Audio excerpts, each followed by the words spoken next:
Okay, so for what feels like forever, making really good AI video meant you had to tap into some giant, powerful cloud computer, right? Well, that's all starting to change. Today, we're digging into FramePack, a tool that's literally bringing the entire AI video revolution right to your own machine. But, to really get why FramePack is such a game changer, we got to talk about the frustration. We've all seen those mind-blowing AI video demos online, right? But when you try to do it yourself, it feels like you're just hitting a brick wall. So, what exactly is this wall? Well, this wall, it's what has kept amazing, high-end AI video totally out of reach for most of us. And it's built on some really specific and yet really expensive barriers. I mean, think about it. The really incredible models, like Sora, totally locked away from the public. Then you've got tools like Pika, which are great, but they cap you at, 25 seconds? And if you wanted to run anything on your own computer, you needed an absolute beast of a GPU. And even then, you're just getting these tiny little clips.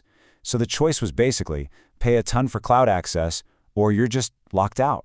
But then, April 2025 happens, and something completely unexpected just drops out of the sky and starts tearing that wall down. A new challenger entered the ring, and its name is FramePack. And look, this didn't come from just anybody. FramePack was released by the developer known as Elias Viel, who is, let's be honest, a genius engineer. This is the person behind absolute game changers like ControlNet and Focus, tools that have completely reshaped the AI art world. So yeah, when this developer drops something new, everyone stops and pays attention. And that attention? It was immediate. The release just appeared on GitHub, totally out of the blue, and it caused an instant firestorm. The community, as one person put it, was literally boiling over with excitement. Everybody was scrambling to figure out what on earth had just been unleashed on the world. So here's the first bombshell. 6 gigabytes. That is the minimum VRAM you need. No, that's not a typo. This is the first time a genuinely powerful long-form video model can run on a totally standard gaming laptop. Suddenly, the door just blew wide open for pretty much anyone to use it. And then, as if that wasn't crazy enough, there's this. 120 seconds. 2 full minutes. We've just been living in a world capped at like 8 to 25 seconds, and now we can create entire 2-minute scenes. That's not just an improvement, that is a monumental leap into a whole new territory. Okay, so the big question is, how is this even possible? How can a model pump out videos that are 5, even 10 times longer on a computer with just a fraction of the power? Well, the answer is some real magic happening behind the frames. The creator actually summed it up perfectly. They said it's video diffusion, but feels like image diffusion. And that really gets to the heart of it, right?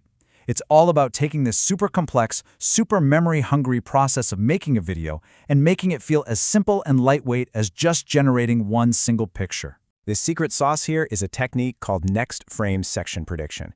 So instead of trying to generate the whole video all at once, which would just gobble up all your computer's memory, FramePack is smarter. It works in these small, overlapping chunks.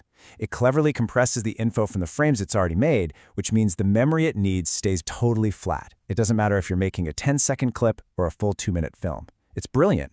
Now, this tech didn't just appear out of a vacuum. FramePack is actually built on a heavily modified version of a powerful model from Tencent called Hunyuan Video. So you can think of it like this. Elias Viel took this super powerful engine and then completely rebuilt the car around it, tuning it for maximum efficiency. Of course, all that technical stuff is one thing. But what happens when you actually put this tool out there into the hands of thousands of real creators? Well, it's time to look at the real-world results, and we're going to cover both the triumphs and the flaws. First up, let's talk speed. And let's be real here. Even on a top-of-the-line RTX 4090, a 20-second clip is going to take you about 21 minutes. A 90-second one, you're looking at almost 2 hours. So no, it's not instantaneous. But for the ability to generate long-form video on your own machine, that's totally within a practical range for most creators. The feedback from the community has been, well, it's been a fascinating mix. The pros are just undeniable, right? The long video length, the tiny VRAM requirement, the freedom of it being open source. But on the flip side, people have definitely pointed out the flaws. The motion can sometimes look a little plasticky or unnaturally smooth. It really struggles with subtle stuff like people talking. And yeah, it's definitely prone to those classic AI weird artifacts. You know, the occasional 3-armed person showing up or weird color shifts happening in the middle of a long video. So, okay, with those trade-offs in mind, you might be asking, why is this still a revolution? Because this is about so much more than just one tool. It's about a fundamental shift in who gets to hold the power to create. This is why this whole local AI thing really, truly matters. What a tool like FramePack represents is a massive move away from the closed-off, corporate-controlled world of AI. It means accessibility. Suddenly, anyone with a decent PC can get in on the action. It means creative freedom. No more restrictive content filters telling you what you can and can't make. It means privacy, because all your data and your creations stay right there on your own machine. And maybe most importantly, it means innovation can move at the absolutely blistering speed of the open source community. And look, this isn't some far-off hypothetical. This is happening right now.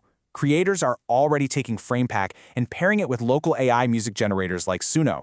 Think about that.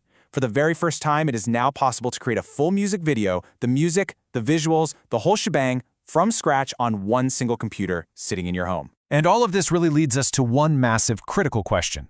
The technical barriers, the walls we talked about, they're crumbling. Pro-level tools are now running on our laptops. So, what are we all going to create when the only limit left is our own imagination?